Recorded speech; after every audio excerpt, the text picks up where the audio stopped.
Projecting yourself forward to see what are the consequences of failing, what are the consequences of stopping, is about as powerful of a motivation strategy as I can think of, you know? Because what you're doing is you're trying to optimize right now to stop the discomfort. That's right. But what you're going to pay for that in is shame and guilt and regret long term. That's right. So what you need to be able to do is bundle all of that up that is as yet unfelt, but will last for way, way, way longer. You know, the future is much longer than now. That's right. The future is going to extend out up until the day that you die, and the now is just for now. And even 130 hours is just 130 hours. That's right. And you get to look back, and do you look back with pride and glory, or do you look back with shame and guilt? That's it. That's the 1 second. You just summarized it right there. And most people fail those 1 seconds. And then that 1 second leads to 20 years, 30 years, 40 years of fuck.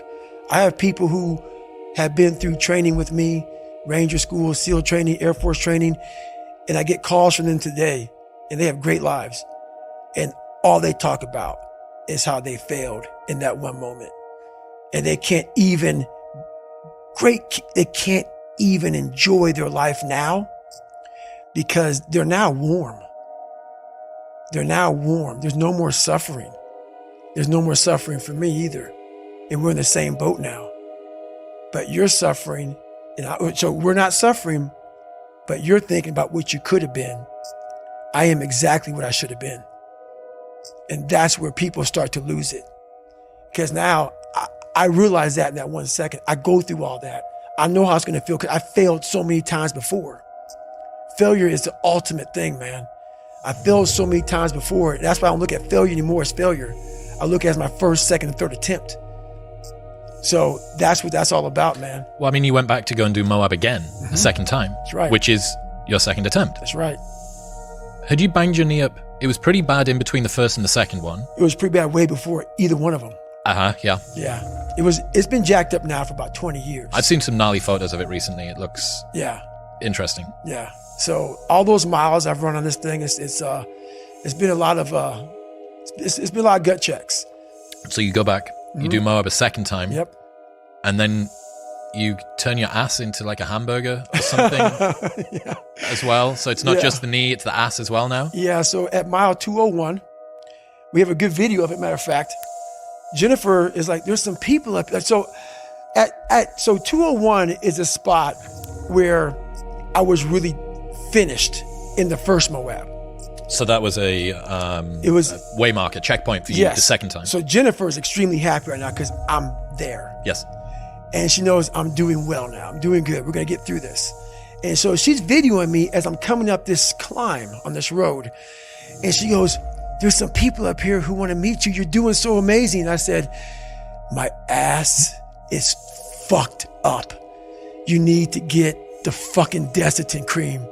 And it's literally for like 20 fucking miles. That, like, people don't get it, man. When you get raw like that, bro, and you're walking, because the chafing of my ass, it was hamburger meat. And I'm like, so she's all fucking happy and shit. And I just look at her, and I'm gonna put the video up on social media because but she's a fucking trooper, bro. Hang on, so was there leakage? Oh yeah. That was on the video from behind? So my shorts were absolutely raw dogged. Yeah. So when you pull them down, it's just blood. And so she goes in the bathroom because she didn't know what she was going to see. She has the Desitin cream. She walks in there and I pull them down and spread them open. And I go, put that shit all up in there. So she goes in for the kill. And she's putting this Desitin cream all over the fucking place, man. And you know what? This is the funny thing about it. That's when you know you got a good motherfucker with you, man. when you're that raw, you're that fucked up, and she's just like nothing. It was like saying, hey, can you like put some lotion on my back before I go lay out? That's how she was in there, man, getting in it. That's it, man. Have you considered that might be the most traumatic event of all of the things that you've done in your life, what you asked Jennifer to do that day? No, not at all. She did worse. So that Leadville chapter, when I talk about after I finished, and then the ultra raveling or unraveling had begun, when I lay down, so... Oh, that was on the duvet, and you didn't know the word duvet. Yeah, I know what the fuck duvet was. How the fuck do you not know the word duvet? Blanket, man. Okay, fair enough. Fair enough. Out from the streets, we call them blankets. Okay. Anything that you wrap up in is a fucking blanket. Cool. So I'm laying on the duvet, and she's all fucking like about her damn ratings, that fucking Airbnb shit. And I'm literally like, hey, I'm about to shit right here. Because it's not your place. No. Okay. No. Right. Yes. I can see why she would be concerned. That scene was bad. But once again, she soldiered up. Like a crime scene. Yes, it was a crime scene. So you've done all of this stuff, right? You've done the SEAL Selection Week 3 times, strapping the legs up so that you can run a Badwater ultra race. Yep. The Asperger's, everything. Yes. Of all of the physical pursuits that you've endured, which has been the most painful? By far, my first 100-mile race. By far. This 2019 Moab, the one that I DNF'd but still finished, that's up there. But when you are so, I guess, you're not prepared to run 100 miles, and you take it for granted, and you didn't do any training at all, and you didn't have the right nutrition, and off a whim, like literally, you're like, you know what, I want to raise money for a foundation. And that's how that happened. So I don't know if you know the story or not, but basically I'm sitting there, and the lone survivor incident happened where a bunch of, some SEALs died. I want to raise money for them. I went to training with most of these guys. So I had the bright idea to raise money. I wasn't going to do a hot dog or hamburger sale. I was going to do something that people would be attracted to. So I Googled the world's toughest events.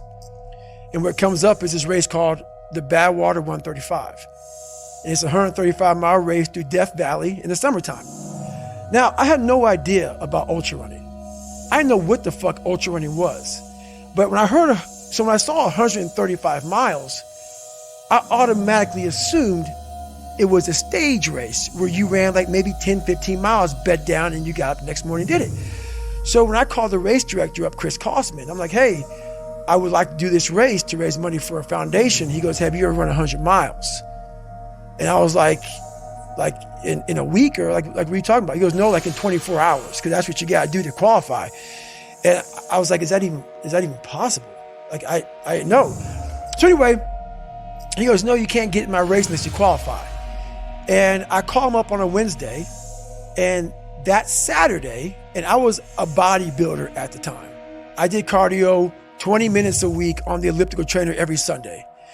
He goes, yeah, Saturday, you're in San Diego, Saturday is a 24-hour race where you run around a 1-mile track for 24 hours. And if you can get 100 miles, I'll consider you in my race.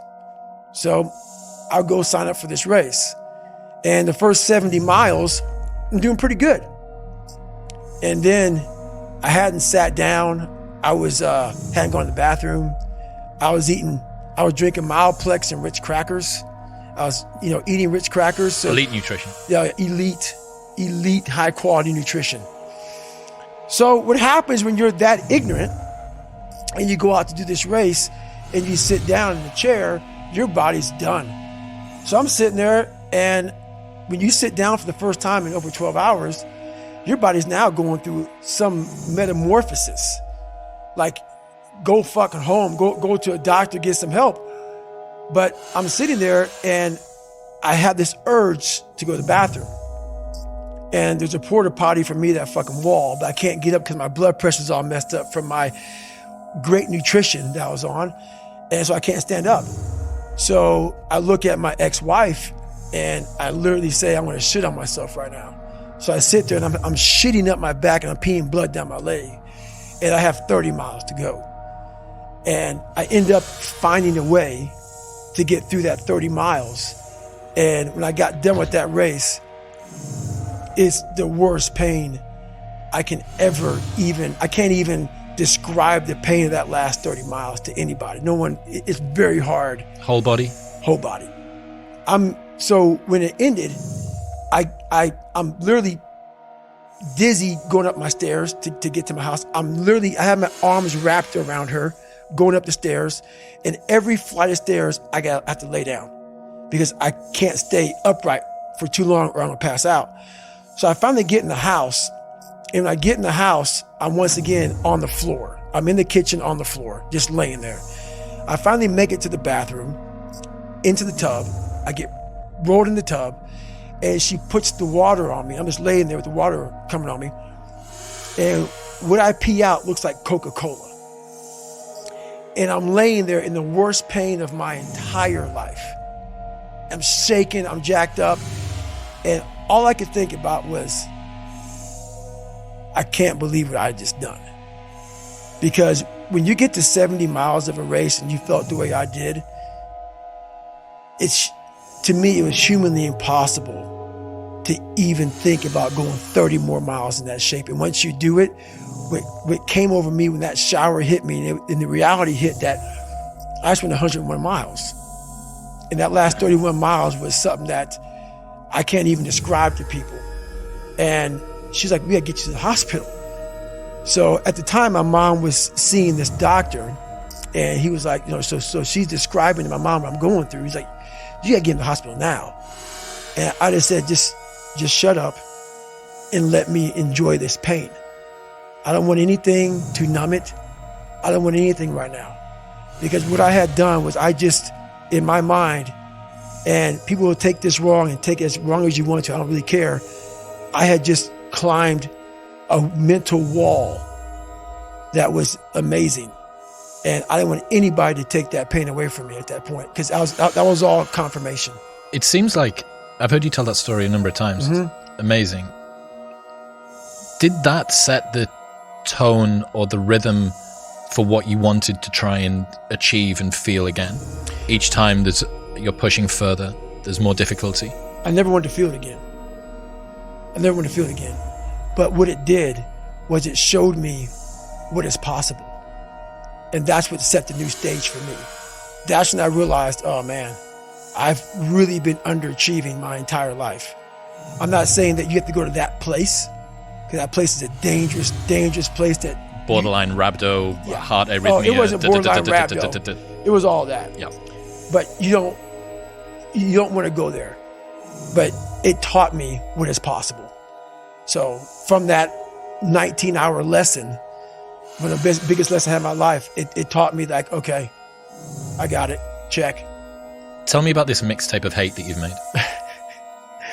So what started happening is, as you get bigger, as you get more successful, you open the door for people to critique every fucking thing you do. And most of the people who are critiquing you usually aren't where you are. And all their critiquing comes from people who are really at a low level of life, which is sad. But what we do, people who are on the upper level, hearing the haters at the lower level, like I said, you'll never meet a hater doing better than you. True statement. I started having fun with it. So I'll go through the comments, while most people don't go through comments, I go through them, intentionally look for the bad ones. And while I'll block and delete you because the people on my page don't need that negative energy, I'll block and delete you, but I take a snapshot on my phone and I put it in the archive. So what happens is, there's days where I'm like, you know what? I really don't want to do this today. And I'm like, oh, hang on. So I started making these mixtapes with all of these hate messages about people talking shit. And it became such a source of fuel that it was amazing, because I know why you hate me. You hate me because you're probably in the bed right now. You're probably an underachiever. You're probably somebody who doesn't want to do anything with your life. So I make you question everything about yourself. So I'm going to continue making you question yourself by coming out here and being even more successful. So I listen to that while I run. I sometimes played in the house, and it sometimes gets on Jennifer's fucking nerves because I'm sitting and listening to somebody talk mad shit on a loop about me. And she's like, why do you do this shit? It's half comical and it's half inspiring. I'm actually inspired by it.